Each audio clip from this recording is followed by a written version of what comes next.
Honor nung... Sandali. Mr. Bakit Chair. mo sinabi na walang warrant? Mr. Chair, alis na lang ako rito. Hindi ko matiis. Nakikita ko na parang itong mga pulis pinagluloko. I'm sorry, I have to walk out. Hindi ko kaya to.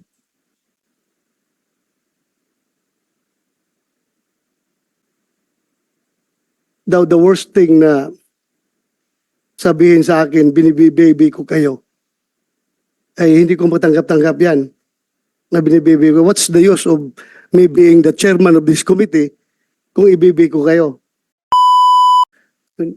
Mr. Chair, I would like to congratulate those two complainants dahil they passed the lie detector test. Ibig sabihin, lahat ng mga binigay nilang statement dito from the get-go ay totoo.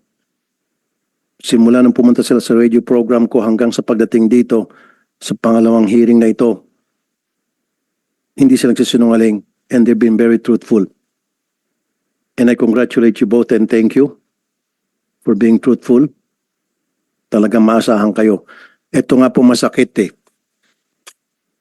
Ito mga kababayan natin na maliliit, kung sino pa po yung biktima, pinasok na yung bahay na wala sa tama, walang dalang warrant. Mali yung bahay na pinasok kung talagang merong talaga silang hinahabol. Of course, papalag yung may-ari ng bahay, yung pa yung kinulong.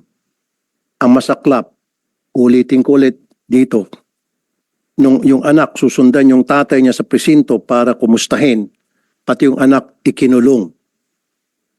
Anong klaseng hustisya meron dito? Nang bugbog pa. Sabi ko nga, kayong tatlo, nagawa nyo yon sa bahay ng Camilon family sapagkat sila'y mahirap. Kung ginawa nyo yon sa bahay ni General Bato de la Rosa, now Senator Bato de la Rosa, baka may kalalagyan kayo. I promise you, hindi nyo kayang gawin yon sa bahay ng mga mayayaman. Hindi nyo kayang gawin yon sa mga taga Forbes Park. Or maski na sa mga wala sa village na mga bahay na mayayaman. Hindi nyo kayang gawin yon. Look at me while I'm talking to you, please. Ikaw, just look at me. Huwag ka matakot, hindi kita kakain, hindi ako kumakain ng tao.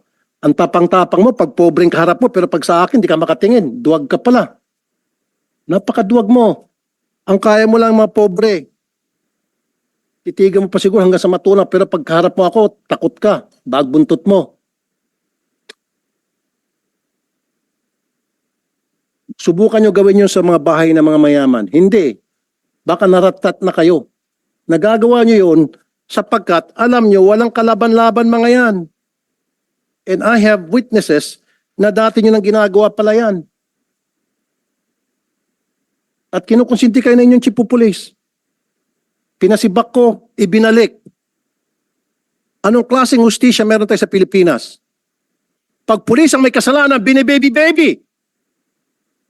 Pero pag ordinaryong maliit na mamamayan natin, agad-agad nakukulong. Pag minalas-malas, sinasalvage pa. O matatagpuan na ng patay at nagbigti kuno. Bakit ganito ang hustisya sa atin? Pag pulis, nagtatakipan, nakakalusot.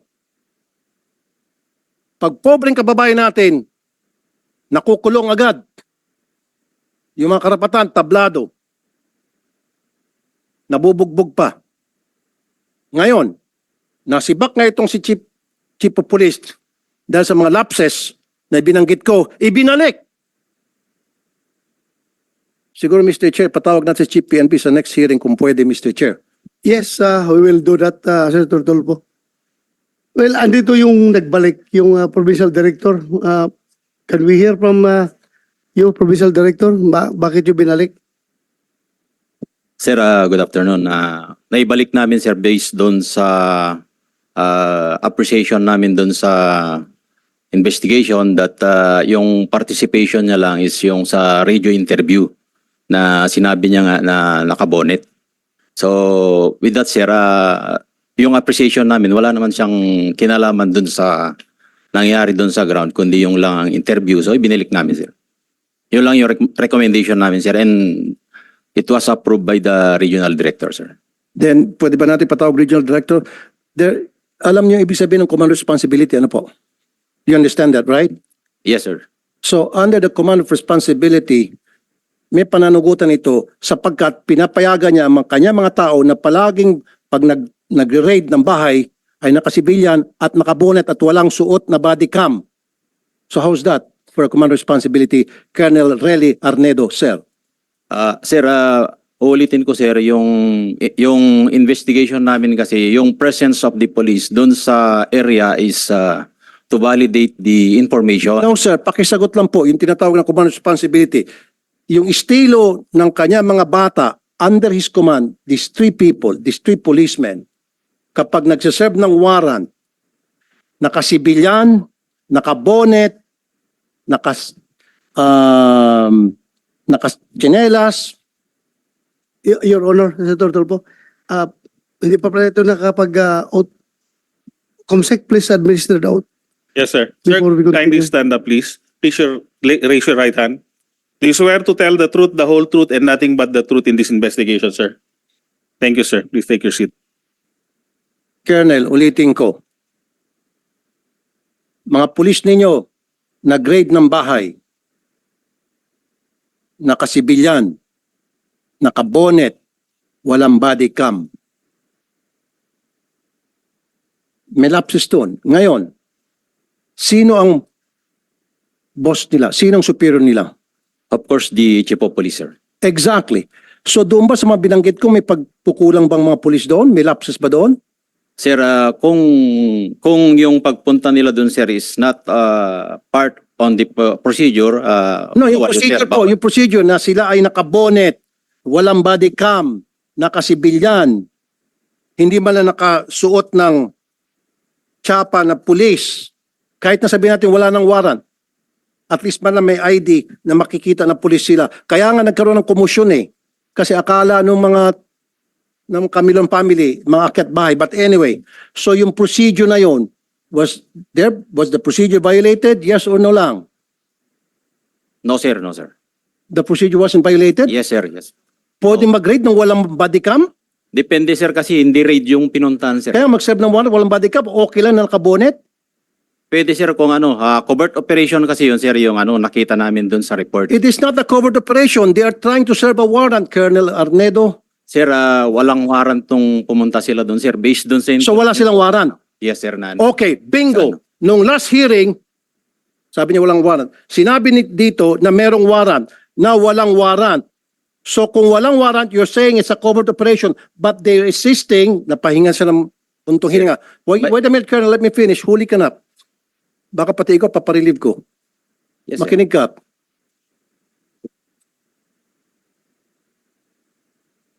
Sabi mo, walang warrant. Nung last hearing, merong warrant. Makinig ka. No, Colonel. Ulitin ko, for the end time. Ngayon, lumabas sa bibig mo. Huli ka, Balbon, sabi pa nga ng mga netizen. Sabi mo, walang warrant because it was a covert operation.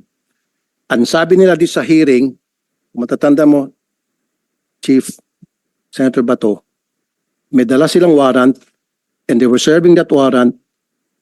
In fact, wala silang search warrant pero meron, wag ka muna sumagot. Sir, sir. Wala silang Wala, warrant sir. dahil merong tipster. That's why they don't need the search warrant anymore.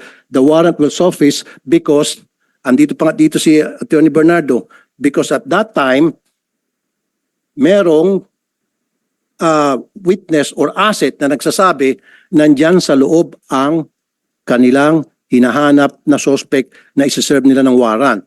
Do you remember that, Attorney? Kaya nga nagkaroon tayo ng konting discussion between search warrant and warrant of arrest. Yes, Sabi nila there's a warrant of arrest but no search warrant is needed because merong nga witness na nagsasabing nandoon yung suspect. Opo, Your Honor. Narinig ko po na sinabi ng mga taong ito na nagsaserve sila ng warrant of arrest. Kaya ang sabi ko nga, dapat sumunod doon sa Supreme Court issuance sa dapat naka-body worn camera po. Narinig mo, Colonel Arnedo. Ngayon, galing sa bibig mo, walang warrant at covert operation. Hindi kayo tumutugma-tugma. Dito may kita, Mr. Chair, na napakasinungaling kasama na si PD, Chief of Police at itong tatlong alipores nila. You see, Colonel, you're a bad example of the PNP. Your Honor, Senator Tulfo, klaruin mo natin. Yes. May warrant o wala? Sir, may warrant, sir. Pero Oh. yung sinasabi ko, sir, nagbabalidate nga doon sa sir, yung Chief Intel, walang dalang doon, pero nagbabalidate nga. Pero But meron there's a existing warrant yung subject. Mayroon, sir. Hindi Meron lang pa. nila bit-bit yung warrant. Yes, sir. Yun ang ibig kong sabihin, sir, na hindi lang nabitbit yung warrant because they are validating. Chief Intel po yung nandun, sir. Klaruin natin, covered ng warrant yung Yes, subject sir. na hinahanap nila. Yes, sir. Hindi lang nila bit-bit yung papel. Yes, sir. Oh, klaruin mo Then, pag... walang warrant, dapat di kayo pumasok. Sir, actually, sir, hindi sila pumasok, sir. Sorry, Hindi sila pumasok. sorry po, Chief. Doon pa lang nagkaroon inconsistencies. I'm sorry, Chief. Yes. Parang nabibaby to eh. The way I look at it. Parang nabibaby na naman to eh. Nakakawala na naman to eh. Huli ko na sana to eh. Nakakawala na ulit. Sinabi mo walang warrant. Sinabi na nga mismo ni Attorney Bernardo, sabi ng mga pulis mo meron. Tapos ngayon sinasabi mo wala. Sinabi ng mga pulis mo nandito, dala nila yung warrant. They were there. Here. Dala nila yung warrant. Ngayon sinabi mo walang warrant, pero nung i-baby ka, sabi mo, Klaruin ko lang, Sir Tulfo, ha? Hindi ko binibaby itong Sorry. mga tao na ito, ha? Kahit na mga dati ko itong mga tauhan, alam mo na, nakita mo naman kung ako yung gagalit dito sa kalukuhan nila. Ako lang, I'm just trying to explain na kami sa PNP, kapag nag-operate kami, lalong-lalo na pagkilala yung mga operatives, number one, we allow them to use bonnet para hindi sila makilala. Pero yun nga, pag i-serve na yung warrant, dapat mayroong uniform personnel na kasama. Pero yung presensya na doon para mag-confirm kung andyan o wala yung subject, wala mong problema kahit na nakahubad sila dyan, nakatsinilas, kasi that's part of the intelligence operations na ginagawa ng police. Pero kailangan, pag-serve nila, dapat may kasama na silang police na uniformado. kasi yes. my line of questioning will lead to the fact that these people are lying dahil sa kanilang pagsisinungaling, meron tayong biktima na nakulong. Biktima na biniktima pa for the second time. Kasi nga po, Mr. Chair, yun yung gusto kong matumbok dito na yung Camilon family, they were victims. Pumasok sila, mali yung procedure na ginamit nila. Hindi kami, Vicente. Sorry. Vicente. Sorry, itong Vicente family, excuse me. Maling procedure. Kahit na sino ba naman, Mr. Chair, nakabonet, may pumasok na mga tao, of course, papalag, magkakaroon ng tulakan. And based of that, ginamit ng mga pulis na ito para kasuhan sila ng Assault bang kinaso nyo? direct assault to Direct personal assault. authority. Hmm. Biniktima mo na nga, winalanghiya mo na yung karapatan nila, pagkatapos kakasuhan mo pa, nakulong po sila, Mr. Chair. Nagpiyansa lang sila. In fact, ako mga nag-abono ng piyansa nila. Taawa ko. And then, bakit pagkatapos makulong si tatay, si anak, susundan, natural Mr. Chair, kahit na ikaw, susundan mo saan yung tatay ko, nakulong ba talaga, totoo ba nasa loob ng kulungan. Pagdating po doon sa presinto, pati itong si anak, kinulong. And of course, magsisinungaling to, sabi nila hindi. Kaya nga, doon pumasok yung gusto ko sana, Mr. Chair, ipalay detector test sila kung sino nagsabi nito to. Ito ba ang grupong ito o yung grupong doon sa complaint natin? Pumayag sila, pareho. Nag-lie detector, umatas to, itong mga pulis na ito, nag-go ahead itong mga complainant, and they passed. Kaya nga, klaruhin natin na as far as this committee is concerned, and as far as public opinion is concerned, talo na kayo. Kayong mga pulis na umatras. Kahit na, yes, we understand that. It is your constitutional right na umayaw dyan sa lie detector test. Karapatan nyo yan kung ayaw nyo. Pero we are talking here about public opinion. Talo na kayo. Pati sa committee na ito. Mas naniniwala ang committee dito sa proven true lie detector test na hindi nagsinungaling. Kasi pinag-usapan natin last hearing was your word against their word. So, para to establish kung sino nagsasabi na totoo, sinachallenge namin kayo ng lie detector test. Ngayon, kumasa sila. Umasa. kayo kumasa, but later on, umatras. Hindi namin kini-question yan. That's your constitutional right. But, as far as this committee is concerned, nakikita talaga namin, hindi naman kami, kahit kayo, pulis kayo. Kung, if you were in our shoes, kung kayo ang membro, chairman ng committee na ito, sino pa paniwalaan nyo? Yung nag-volunteer ng lie detector test? Pumasa? O ito nag-volunteer tapos umatras? Alam nyo, masyadong mahalaga yung word of honor pagdating sa Pilipino. Pag sinabi mong, yes sir, magpalay detector test ako, tapos later on, atras ka, malaking bagay yan. So sa ngayon, as far as this committee is concerned, ito, impression of this committee favors the accused talaga. Ito mga pumasa sa lie detector test. Kayo, dadalawang isip kami sa inyo, maniniwala dahil nga, umatras kayo. So, yun lang kasimple. Kaya dapat, huwag kayong padalos-dalos. Huwag kayong padalos-dalos sa ginagawa ninyo. Hindi maganda yung ginawa nyo na pumayag kayo tapos umatras. Again, as I've said, it is your constitutional right. Hindi namin kayo pwedeng pilitin. Pero, sino ngayon ang talo? Kung totoo sinasabi ninyo. Kahit na sabihin nyo, totoo yung sinasabi nyo ngayon, talo na kayo from the start. Dahil nga, umayaw kayo, umatras kayo sa lie detector test. Ito ngayon sila, halimbawa, granting lang, very remote possibility na nagsinungaling sila. Pero, pumasa sila sa lie detector test. Granting lang ha, granting na nagsinungaling sila. Hindi ko sinasabing nagsinungaling sila. Pumasa sila, hindi sila umatras. Kanino maniwala ang tao ngayon? Di ba? Sa kanila. Proven sila na hindi nagsinungaling. Dahil wala silang rason na umatras. Kasi alam na, nagsasabi sila ng totoo. So ngayon, ano na ngayon ang tingin nyo sa sarili niyo kapag ganun? Yeah, go ahead. Mr. Chair, I think it's not a question of public opinion. I think it's a question of these people doesn't have respect dito po sa Senado. I'm just citing public opinion kasi lahat tayo naman. Opo.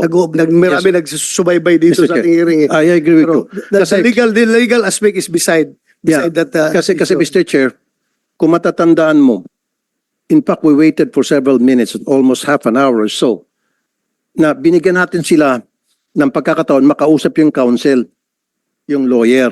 Nag-usap-usap sila dyan banda. Hindi natin sila pinilit, Mr. Chair. Walang pumilit sa kanila. Silang kusa nagsabi, yes. Inulit mo pa ata yun, if I'm not mistaken. Are you sure, sigurado ka, etc., etc. Maging si Senator Tolentino, if my memory serves me right, ganun din. Walang pumilit, and they said yes. And then yung kabila, Vicente family said yes. Now, pagtalikod dito, they said no. Para sa akin, panloloko yun. Pambabastos yun sa Senado. Kasi kung ayaw naman talaga nila, alam nila na atras sila later on, sana dito pa lang, nag-no na sila. Hindi naman sila pinipilit eh. They know in their hearts. They know that, Mr. Chair, na paglabas dito Senado, magno-no sila. Alam na nila yun. Kailan dito, sa harap natin at sa harap ng publiko, pinalabas nila na sila ay mag-iya sapagkat wala silang tinatago. Yun yung point ko do, Mr. Chair. Na para wag na silang tularan, dapat ipa-show ko sila later on kung bakit hindi sila ma-cite in contempt. Kasi they could have just said no. Hindi natin sila pipilitin, Mr. Chair. Remember? Kung sinabi lang nila no sa atin, tapos na usapan. Move on tayo sa ibang topic. But they said yes. And the kabila said yes. Yun lang po yun. And now, Mr. Chair, may I request next time yung RD siguro, patawag natin, or maybe yung si Chief PNP, if we can request, or si yung administration ng PNP, yung hierarchy, para nakakasama na loob kasi, Mr. Chair, may kita po ng mga biktima at may kita po ng mga iba pang biktima nila in the past, mamaya magpapakita kong video na meron pa sila ibang biktima. At kumbaga, parang gumawa ng kalokohan mga ito, nakalusot na naman at nakulong pa yung mga katulad naming mahirap. Yes, we will do that in the proper time. Buti pa Mr. Chair yung mga ibang PD at RD na nilapitan ko. Pag relieve all the way. Marami na po ako naparelieve na mga chief of police na I went to the PD and RD na relieve all the way. Ito, nirelieve and then binabalik din at nagbigay lang ng rason na para sa akin very shallow, flimsy yung reason.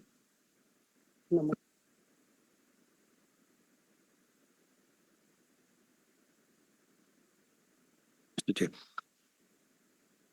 Comsec, pwede ba natin i-play yung video na meron dalawang witnesses against the Bonnet Gang? It has nothing to do with the Vicente case. Ito yung previous case na involved na naman itong grupo. Pakita po natin yung isang video.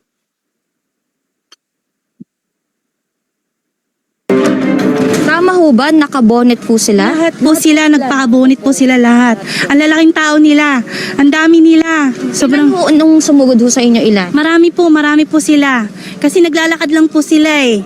Ngayon ho, ano ho, meron ho bang dalang warrant? Wala pong ganun, wala po. Ini barangay nga po, wala silang kasamang barangay. Kayo po. Wala rin pong barangay, wala rin ganun. Kung wala rin pong warrant, wala po talaga as in. Colonel Arnedo, ibang kaso yan, hindi sa kaso ng Vicente case. And alam mo, Colonel Arnedo, inconsistent ka kanina. Tapos ang masakit sa akin, pinagluloko mo itong Senado eh. Sinabi mo na walang warrant kasi nagkikasing. Anong sinabi mo ulit? Sorry? Validating, Your Honor. Hindi, meron ko pa isang sinabi na word. Yun lang, Your Honor, Hindi, meron ko pa validating. sinabi na, sabi mo walang warrant dahil, aside from validating, meron ka sinabi na word. Para, Covert operation. covert. Yes, Your Honor. Sinabi mo covert operation.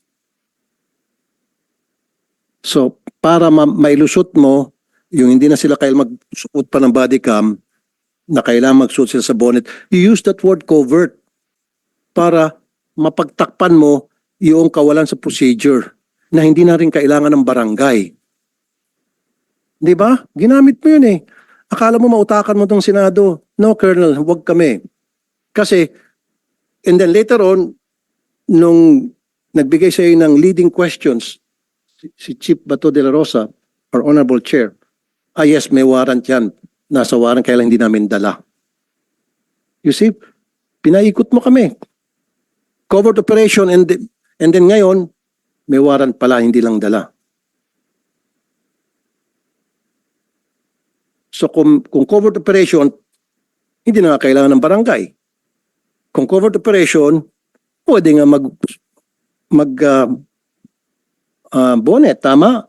Kung covert operation, maski wala na ngang body cam.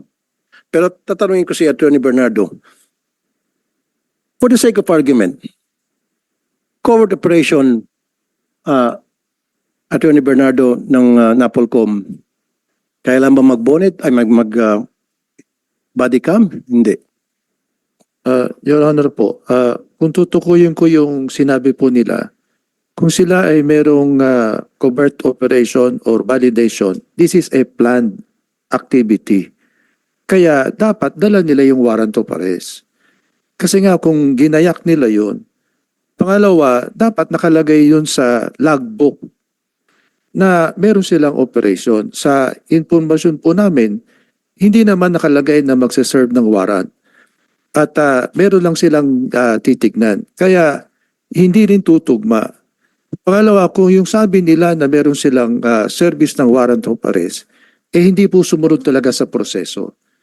At kung titignan po natin, doon sa nabanggit nyo pong command responsibility, kung merong ganong infraction, dapat nagkaroon na ng proseso na aalamin saan sila nagkulang at ano ang nangyari. Yun naman yung sanang pinakikiusap namin sa Chief of Police. Dapat po yung pagsusuot din ng bonnet, natukoy din po natin nung nakaraang hearing yan, Kung talaga magsaserve ng warrant, gaya ng sabi nila, dapat meron namang kasamang nakaupo uniformadong tao. Kailangan magpakilala muna. Kung sakali ang sabi nga raw nila, baka meron pang masamang mangyari doon. Kaya hindi nila isinama kagad yung pulis. Yung mga bagay po ng yun dapat mausisa rin. Pero hindi namin po pinahihintulutan na yung normal operation nakabonet. Kaya nga po, Attorney Bernardo, para mapagtakpan nitong si Colonel Arnedo yung mga pagkukulang nila from serving the warrant, bumuelta siya sa yung nagkikasing daw. Kahit rin po makikasing dapat dala na rin nila yung warrant of arrest. Kasi nga, yun kasama sa mga gamit nila na para makapagpatunay na lihitimo yung kanilang casing operation. Kasi operation pa rin po yun na nakaplano pa rin yun na meron pa rin documentation din po dapat yun. Dala dapat nila yun. So in short, Attorney Bernardo ng Napolcom, meron talagang infraction doon, meron talagang mga lapses doon. May mga procedure na na-violate. Offhand po, mukhang meron pong, kung babasihan po doon sa pagsaserve ng warrant of arrest, meron pong kulang. Kasi nga, kung wala silang body-worn camera, ang sabi po ron sa Supreme Court Kahit na covert resolution, operation, ano yung sinasabi nito? hindi rin po kasi ang narinig ko nung nakaraang meeting magsaserve sila ng warrant dapat meron silang motion sa husgado kung wala silang body-worn camera na hindi nila maisaserve na walang Okay. body-worn. So kayo pong testigo, Attorney Bernardo, na merong nagsisinungaling sa kanilang dalawa between the colonel and these three. So it's just a matter kung sinong pipiliin ni Chief Bato de la Rosa, kung sino sa kanila ipapakontempt ngayon mismo. Kasi nga, kayo pong testigo, sabi nila they were serving warrant and they have in their possession warrant of arrest. And now, at Colonel Arnedo said, walang warrant because sila ay nagkikasing lamang. So, clearly, may nagsisinungaling sa dalawa. Covert operation ang ginamit niya. Tama ba, Senator Bato? Yes, in order, it doesn't take Attorney Bernardo to decide kung sino sa kanila nagsinungaling.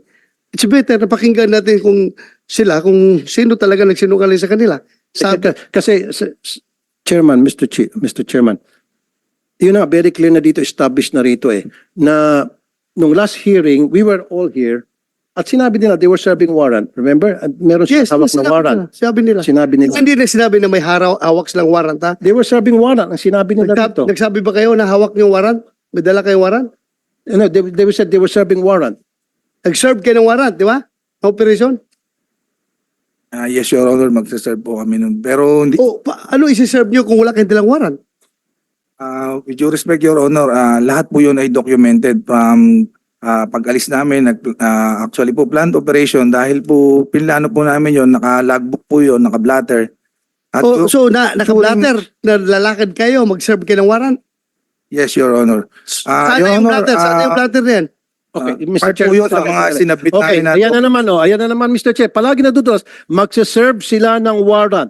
At again, kumukontra naman sinasabi ni Colonel Arnedo, yung kanilang PD, na walang warrant dahil sila ay nagkikasing lamang. Again, hindi na naman tumutugma. Ang daming hindi pagtutugma-tugma. Covert operation, hindi, hayaan mo siya magsalita. Let him speak. Do not stop him. Isa ka pa. See, sandali, hindi, I'm not talking to you, sir, Colonel po. You see?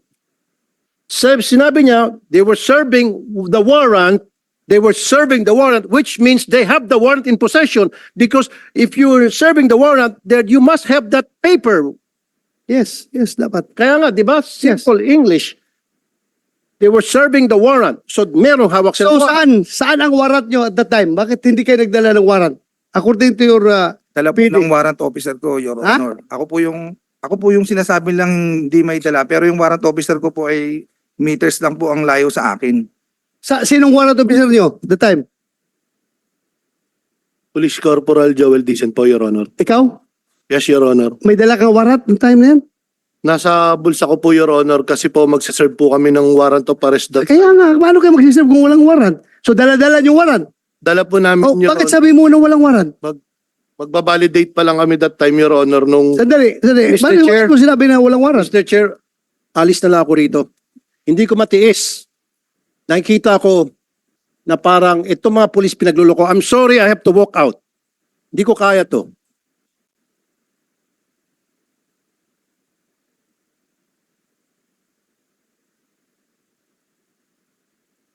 Dahil patuloy tayo, tuloy. Sabi mo walang warrant. Sir, based dun sa report, sir, pagbabalidate nga sila, ang warrant of arrest is nasa warrant officer, sir, which is not part of the validating team. Yun nga, dapat pinintindi nyo kasi ni Tortolpo nang may hawak ng warrant, yung warrant officer. Ay, sir. Sila, Di- intelligence officer, nagsusurveillance sila kung nandoon yung subject. Di ba? Yes, sir. Kasi pag serve ng warrant, siya na magsiserve ng warrant. Yes, Your Honor. Naintindihan ko kayo. Naintindihan ko kayo. Yung procedure na yan, ginagawa ko yan nung panahon ko. Ganun man talaga. Magsiserve ka ng warrant. Alangan naman magsusurveillance na ka-uniforme. Bulabog na kayo. Layas na yung subject niyo kung naka-uniforme. Ganun lang yun. That's one.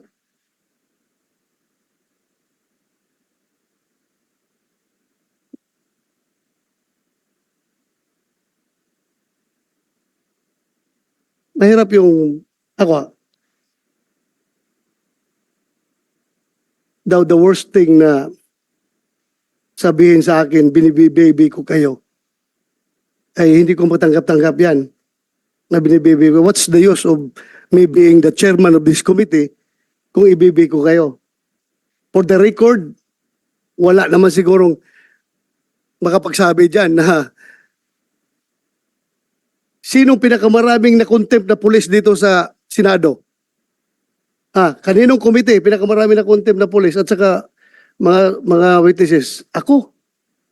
Kaya wala akong pakialam kung sino kayo, kung dati ko kayong tao, basta kamali kayo, mamalasing kayo sa akin. Pero pag kayo naman gumagawa ng tama, hindi na ako papayag na wawalang hiyain kayo. Di ba? Fair lang tayo dito. Fair. Ayaw kong sabihin, porque dati akong pulis, bibibihin ko kayo? No. Record shows.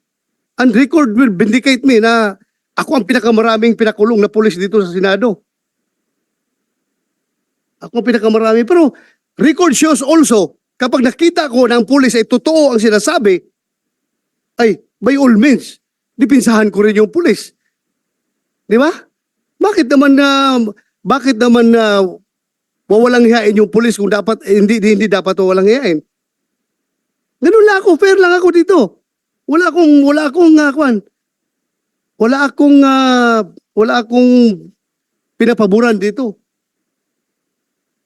The most insulting action is for that kasama mo dito, mag-walk out, walk-outan ka.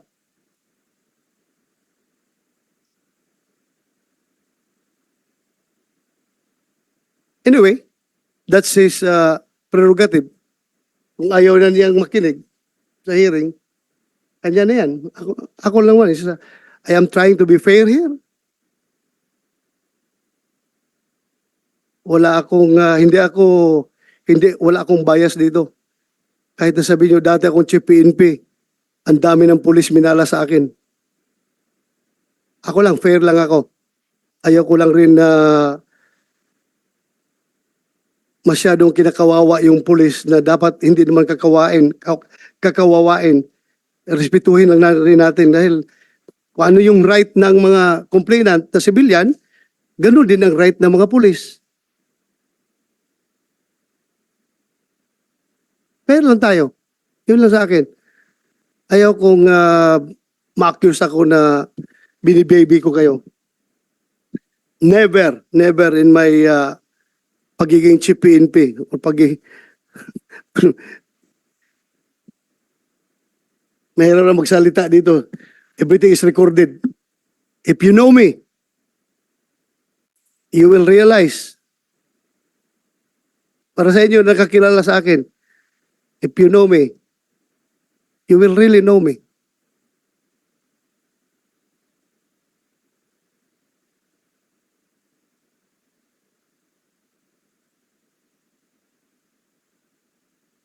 Hindi ko lang matanggap-tanggap, for the record,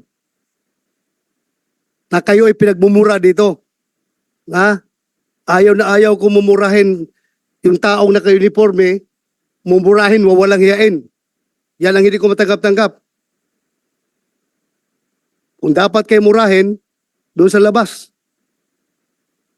Huwag dito sa hearing.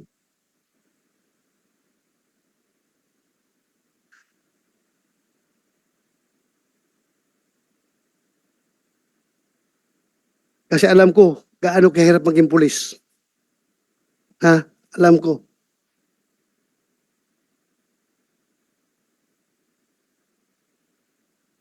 Paglabas mo pa lang dyan sa pintuan ng bahay mo, hindi mo na alam kung magkakabalik ka ng buhay sa mga anak mo pagkahapon. Kaya dapat respetuhin natin yung pagiging pulis. At doon naman sa mga abusadong pulis, dapat talaga may kalalagyan kayo. Kayong mga abusadong pulis. Dahil niyuyurakan ninyo yung uniforme, yung badge na suot-suot ninyo. Hindi kayo dapat magiging pulis. Pero my God, sabi ko sa inyo, I am your number one enemy kung masama kayong pulis. Hanggat saan tayo aabot, kahit matanda na ako, hindi ko kayo atrasan sa anong gira gusto niyo. Anong warfare gusto nyong ilalaban sa akin, hindi ko kayo atrasan kung si Raulo kayong pulis. Pero kayo matinong pulis at kinakawawa, my God, I will offer my life to you. Ganun akong klaseng tao.